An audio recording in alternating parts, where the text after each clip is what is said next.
Escondeu a arma na cueca para tentar se safar da polícia. O bandido tinha acabado de invadir o apartamento de duas vendedoras em Vitória. Uma das vítimas foi agredida. Novos flagrantes de roubos no centro da capital. Nesse, a mochila de um deficiente físico é roubada. Agora o bandido tenta levar a câmera de segurança.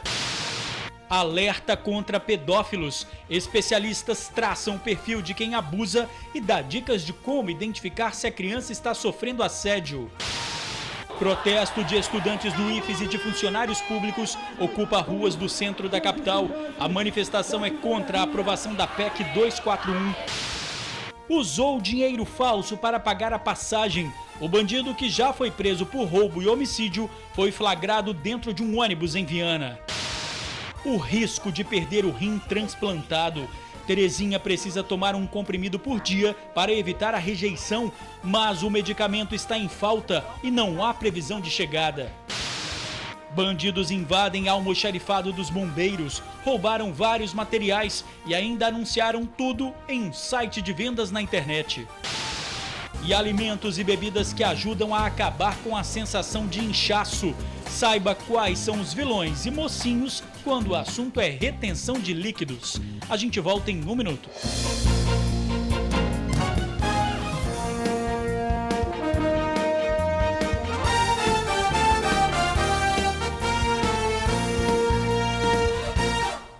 Olá, boa noite. Assaltante invade um apartamento na capital. Ele agrediu a moradora e, na hora da fuga, tentou despistar a polícia.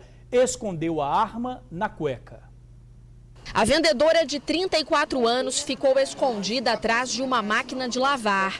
Já a amiga, vendedora também, ficou o tempo todo com essa arma apontada para a cabeça. O assaltante ainda a puxou pelos cabelos e exigiu dinheiro. Percebi um barulho, aí eu olhei e percebi que era uma pessoa que eu não conhecia, um moreno estranho. Eu peguei, estávamos eu e minha amiga na sala, eu consegui correr devido a não reconhecer a pessoa e me escondi atrás da máquina. Ele pegou minha amiga e falou assim: cala a boca, fica quietinha, quietinha, quietinha, cadê o dinheiro? Me falaram que tem muito dinheiro, cadê o dinheiro, cadê o dinheiro? Foram 30 minutos sem saber o que fazer.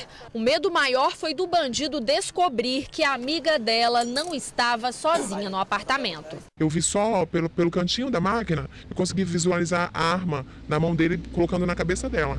Aí eu pensei, meu Deus, agora eu vou morrer, ele vai descobrir que eu tô aqui atrás da máquina de lavar. E tudo passava na minha mente, um minuto assim, eu só imaginava que ele ia me descobrir, ia imaginar que tinha mais uma pessoa, ia me matar e matá-la também. Ela só conseguiu sair do apartamento e pedir socorro porque viu o assaltante levar a amiga para o quarto. Aí a vendedora aproveitou que a porta ainda estava aberta e desceu pelas escadas gritando. A polícia logo apareceu e prendeu o suspeito. Silvano Pereira, de 36 anos, estava com essa garrucha aí, ó, escondida na cueca. Num local bem difícil de achar, que ele botou de uma forma que foi difícil de achar. Escondida bem num local difícil de acesso. Uma parte íntima dele. Vai ser autuado em flagrante, provavelmente, né? Pelo delegado de plantão, pelo crime de roubo. O assalto aconteceu no bairro Morada de Camburi, aqui em Vitória. O apartamento invadido fica no primeiro andar de um prédio. A dona acredita que o bandido conseguiu entrar no local sem que ninguém percebesse, porque justamente hoje estão sendo instaladas câmeras de vigilância no condomínio. Aí o portão principal ficou aberto para facilitar o trabalho dos funcionários da empresa. Vou mudar hoje mesmo, não retorno para lá, já vou pedir para alguém retirar as minhas coisas para eu estar mudando, porque eu fiquei extremamente assustada. E olha, o homem detido já tem pelo menos outras 5 passagens por roubo. Estudantes do IFES e funcionários públicos fazem protesto pelas ruas de Vitória. Eles são contra a aprovação da PEC 241. Alunos das 22 unidades do Instituto Federal no Espírito Santo tomaram conta das avenidas Vitória e Jerônimo Monteiro, na capital. A manifestação era contra a aprovação da PEC 241, que segue em votação na Câmara dos Deputados em Brasília. Esse retrocesso serão 20 anos sem investimento na educação. Nós voltaremos 20 anos no tempo se essa PEC for passada. Nós estamos aqui hoje para dizer que a PEC não vai passar. Se passar na Câmara amanhã, vai botar o dobro de pessoas na rua contra a PEC no Senado. A PEC 241, enviada à Câmara dos Deputados pelo presidente Michel Temer, propõe o congelamento de investimentos em áreas como educação, ciência e tecnologia, o que preocupa alunos, servidores e professores das instituições públicas do Brasil. Isso é um desastre para o serviço público, não só para a educação, mas para a saúde, para a segurança, né? Para tudo. Imagina um investimento público congelado em 20 anos. As universidades não resistiriam 2 anos, nem as universidades, nem os institutos federais. A manifestação pacífica teve fim em frente ao Palácio Anchieta, sede do governo estadual. O movimento de hoje aconteceu pelo menos em outros 10 estados brasileiros. Os estudantes se unificaram junto aos professores, os servidores, não só do IFES, mas da rede estadual, da rede pública em geral, para se opor às medidas que o governo vem tomando no âmbito da educação pública. Então, aquelas medidas que são tomadas lá, muitas vezes não representam os nossos interesses da classe estudantil. Então é por isso que nós estamos na rua hoje, para protestar contra essas medidas. O ministro da Educação, Mendonça Filho, disse que o teto proposto pela PEC é global e reforça o compromisso do governo com o equilíbrio das contas públicas. Na avaliação do ministro, sem a PEC, o governo quebra e inviabiliza todas as áreas, inclusive a educação. Um alerta aos pais. Como identificar se o filho está sendo vítima de um pedófilo? Nós conversamos com a polícia e com um psiquiatra. Eles deram dicas importantes que ajudam a traçar o perfil de quem abusa e os sinais que indicam se a criança está sofrendo assédio. A ameaça está sempre mais perto do que imaginamos. Na internet, nas redes sociais, pode vir pelo telefone celular ou entrar pela porta de casa com uma fisionomia bem familiar. Os pedófilos e abusadores estão por aí, sempre à procura de uma nova vítima. O molestador é um indivíduo que, tendo uma oportunidade de abusar de alguém, não interessa a idade, ele faz. E no caso de pedofilia, aí nós temos uma doença, né, que se caracteriza pelo desvio de conduta de preferência sexual, ou seja, onde as fantasias do indivíduo são voltadas para a criança. E foi assim pelo computador que uma menina de 8 anos quase caiu nas garras de um pedófilo. Através de um perfil fake de uma MC mirim famosa, o criminoso se aproximou da menina. Começou a perguntar se ela estava sozinha, se ela estava no quarto. Ela mesma ficou, mãe, por que ele está pedindo para... tá dizendo que está pelado, perguntando se eu estou sozinha, pedindo ela para mandar áudio da foto do pijama, da cor da calcinha dela. Assim, pela internet é mais difícil identificá-los, mas no mundo real esses criminosos costumam deixar pistas, atitudes suspeitas como um olhar diferente ou excesso de atenção à criança. O ideal é que os pais vivam em estado de alerta, porque traçar um perfil dessas pessoas é complicado até para os profissionais. Muitas vezes é um indivíduo que não aparece, que vive isolado, né, se escondendo para esconder suas fantasias. Eles demonstram muito interesse por criança. Querem estar sempre agradando, dando presentes. Tem que ter muito cuidado com aquela pessoa que não é relacionada, está vindo dar presente, por causa de quê? Os pais não se dão conta. Aquela coisa, você não espera dos outros aquilo que você não faz. Mas, infelizmente, nós vivemos num mundo que existe um lado negro muito grande. Já a polícia especializada que lida diariamente com esses criminosos sabe bem quem eles são. Geralmente são homens com idades entre 25 e 45 anos, pessoas próximas às vítimas. E é justamente essa proximidade que preocupa, é que na maioria dos casos o primeiro contato com a vítima acontece dentro de casa. De janeiro a setembro deste ano, a Delegacia de Proteção à Criança e ao Adolescente ultrapassou a marca dos 700 inquéritos concluídos. No ano passado, cerca de 90 casos de pedofilia e abuso sexual chegaram até a polícia. Os pais responsáveis têm que se manter muito atento a toda a série de comportamentos, porque essa criança ou adolescente, ele dá sinais, queda do desempenho escolar, ou seja, ele passa a não se interessar mais pelas atividades escolares, a alteração do sono, ele passa a ter pesadelos, a criança passa a ter pesadelos constantes e muitas das vezes ela até chama ou fala o nome do abusador nesses pesadelos durante a noite e uma queda da qualidade do sono. Temos também alteração na alimentação, ou a criança passa a comer menos ou passa a comer demasiadamente. Então, essa série de sinais que a criança dá, isso tem que ser notado pelos pais no dia a dia. O delegado também sugere aos pais que fiquem de olho nas conversas virtuais. Existem aplicativos e filtros que podem ser instalados para ajudar no monitoramento. está virando uma rotina de medo. Roubos e furtos tomam conta do centro da capital. Novos flagrantes foram registrados nesse fim de semana. São 11h40 da noite do último dia 23. Um homem passa correndo no centro de Vitória com uma mochila na mão. A mochila pertence a um deficiente físico que vai atrás do criminoso. A vítima parece pedir ajuda e continua seguindo o bandido. Cerca de 10 minutos depois, a guarda municipal aparece. Um dia antes, no dia 22, uma funcionária de uma padaria foi assaltada quase 5 da manhã. O assaltante estava armado e de bicicleta. Ele levou o celular dela. A vítima usou o GPS do aparelho para localizar o criminoso e vai procurá-lo num táxi. O assaltante passa de bicicleta perto da Praça Costa Pereira. Ele percebe que está sendo seguido e consegue fugir. A vítima chamou a polícia, que apareceu cerca de 1 hora depois. Ainda no centro, um homem disfarça, vai para lá e para cá, até que sobe no corrimão, se apoia na grade e puxa a câmera de segurança com força. Ele chega a se pendurar nela. Por fim, não consegue e vai embora. A câmera pertence ao Martini e deu um trabalhão para colocar no lugar. Martini, então, essa semana está recheada de casos, né? Todo dia é uma história diferente, ou histórias diferentes, né? Hoje de manhã eu saí de casa, todas as pessoas que eu falei no meio da rua têm acontecimento desses dias. Então, nós estamos no caos. E ninguém vai fazer nada, pelo amor de Deus, temos que fazer alguma coisa. O roubômetro do centro de Vitória está funcionando desde abril desse ano e já contabiliza mais de 70 ocorrências. A situação está de assustar mesmo. Você viu como é que está ali no roubômetro, né? 74 roubos ou furtos. Everton, aqui no centro a situação está complicada, né? Está preocupante, né? E a gente chama a atenção dos poderes públicos responsáveis pela segurança do cidadão para que articulem melhor a política de segurança pública aqui no centro de Vitória. A satisfação que eles dão é dificuldade estrutural, né, de articulação com outros agentes da Guarda Municipal Civil, né? Então a gente espera que haja realmente uma articulação em benefício de um centro que contribui com impostos, que contribui com taxas, que contribui com comércio, que contribui com turismo, né, no dia a dia da cidade de Vitória. Olha, e mais uma vez a Polícia Militar disse que está presente no centro. Além disso, operações são realizadas com a intenção de prender os suspeitos.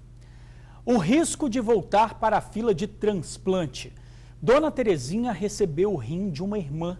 Ela tem que tomar um medicamento para evitar a rejeição do órgão, só que o remédio está em falta. Apenas 3 comprimidos na cartela e o desespero vai tomando conta de Dona Terezinha. Há mais de 30 anos, a dona de casa passou por um transplante de rim.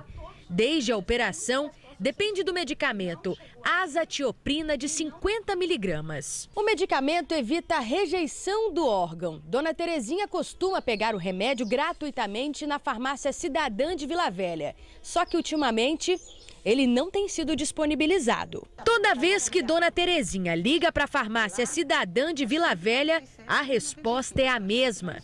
Farmácia Cidadã, boa tarde. Boa tarde. Eu gostaria de saber se o azatioprina já chegou. Momento.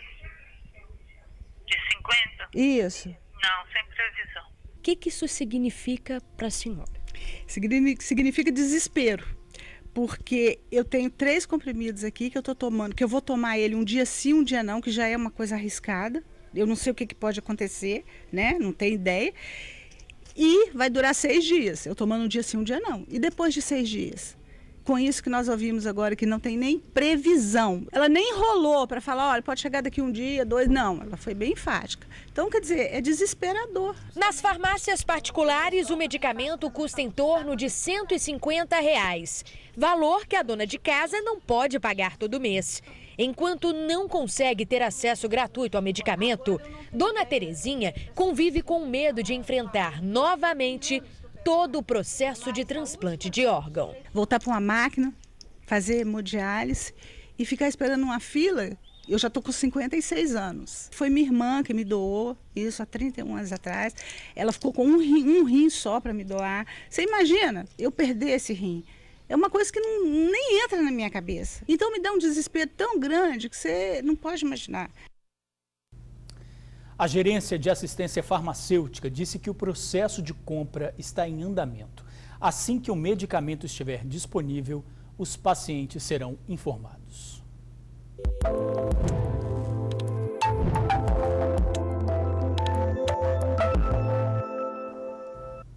Algo que incomoda principalmente as mulheres é a retenção de líquidos e aquela sensação de inchaço.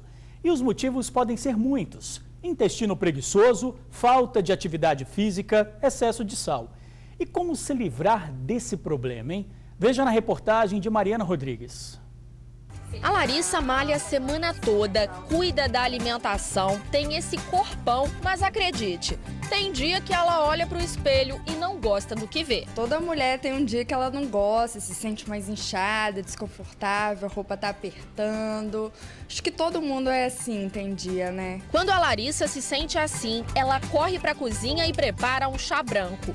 Toma a bebida uns 15 minutos depois do almoço. O efeito é quase que imediato. Rapidinho, o inchaço vai embora. Bem mais leve. Quando vira minha rotina, então, de estar sempre tomando ele é outra coisa. Ficar muito tempo sentado, não fazer atividade física, exagerar no consumo de produtos industrializados. Todos esses maus hábitos deixam o nosso intestino meio preguiçoso mesmo. Aí não tem jeito. O corpo acaba retendo líquidos. A solução para esse probleminha está na escolha dos alimentos certos. Tá aqui, ó, no carrinho do bem. Uma fatia de abacaxi depois do almoço é o suficiente para auxiliar na digestão. O leite fermentado também ajuda o intestino a funcionar melhor. Agora, os chás, eles realmente são muito amigos do corpo porque aceleram o metabolismo. O chá de hibiscos, né, de cavalinha, a gente tem que pensar, não tem uma quantidade estabelecida, mas se a gente pensar entre 200 e 600 ml por dia, já são quantidades adequadas para a gente poder ingerir durante o dia para poder ter esse benefício. E onde tem o bem, tem o mal. Alimentos congelados e embutidos são ricos em sódio, por isso dão aquela sensação de corpo pesado. Bebidas alcoólicas também aumentam a retenção de líquido. A cerveja, então, nem se fala. Geralmente o álcool ele tem esse efeito mais de ser processado no fígado e acabar fazendo com que no seu metabolismo a gente acaba retendo mais líquido. Com sensação de inchaço ou não, a orientação é beber bastante água, pelo menos 2 litros por dia. Se alimentar bem e mexer o corpo também são a melhor maneira de fazer as pazes com o espelho e ficar com a saúde em dia. O exercício físico melhora a circulação, também favorece que a gente possa eliminar o líquido com mais facilidade, né? Hábitos alimentares em geral, de comer mais fruta, mais verdura, isso no geral já melhora a questão da retenção de líquido. Um chazinho, uma boa massagem modeladora e uma drenagem linfática cai bem também. Cuidado com a saúde, né? Bandidos invadem almoxarifado do Corpo de Bombeiros e furtam vários objetos. E o pior, anunciaram o produto do crime num site de compra e vendas. O furto aconteceu entre a noite de sábado e a madrugada do último domingo. Informações extraoficiais dão conta de que vários objetos foram furtados deste galpão, alugado pelo Corpo de Bombeiros para servir como almoxarifado da corporação e que fica em Rio Marinho e Vila Velha. Alguns vizinhos chegaram a ver 2 pessoas saindo do local. Meu esposo ele acorda sempre muito cedo, né, umas 4 horas mais ou menos. Só que esse dia ele não saiu para fora. Que quando ele saiu 6 horas da manhã, foi o horário que ele viu os 2 rapazes saindo lá de dentro. A suspeita é que os ladrões tenham tentado entrar por ali. Como vocês podem observar, um aparelho de ar-condicionado está tombado, mas parece que eles não conseguiram. Aí tiveram a brilhante ideia. Entraram pela porta da frente, arrombaram aquela porta de vidro ali. E por ali também saíram um tempo depois, já no início da manhã, levando vários objetos, como computadores, GPS, radiocomunicadores, fardamento dos policiais, um motor de barco e ainda uma capota de carroceria. E o pior, os ladrões foram tão rápidos que parte do que eles furtaram daqui de madrugada foi anunciado num site de compra e venda no próprio domingo, poucas horas após o furto, inclusive com a foto da capota. E a cara de pau dos ladrões é tão grande que no anúncio eles informavam que os objetos pertenciam ao Corpo de Bombeiros. O mais curioso é que o local não tem qualquer tipo de segurança, apesar do tamanho. Não há câmeras, outra informação que surpreendeu os vizinhos. E foi pela curiosidade de um deles que o furto foi descoberto ainda ontem. Eles deixaram caixas cair na rua. E o vizinho, quando viu que estava sendo assaltado, o vizinho acionou a polícia. O Corpo de Bombeiros informou que avalia os prejuízos. A Polícia Civil foi acionada para investigar o caso. E a seguir, homem tenta pagar passagem de ônibus com dinheiro falso. Ele acabou detido. A gente já volta. Passageiro é flagrado usando dinheiro falso para andar de ônibus. Josinaldo Barbosa, de 35 anos, foi detido pela Polícia Rodoviária Federal dentro de um ônibus em Viana. Com ele foram apreendidos bilhetes de viagem e uma nota falsa de R$50. O suspeito tinha um mandado de prisão em aberto e também tem passagens na Justiça por homicídio e roubo. Essas não são falsas. Ele foi autuado por falsificação de moeda e encaminhado ao presídio. E a gente fica por aqui. Outras informações agora no SBT Brasil e amanhã no Tribuna Notícias, primeira edição com Ingrid Schwartz e Torino Marques. Muito obrigado por assistir ao jornal, pela companhia de sempre. Uma boa noite e até amanhã.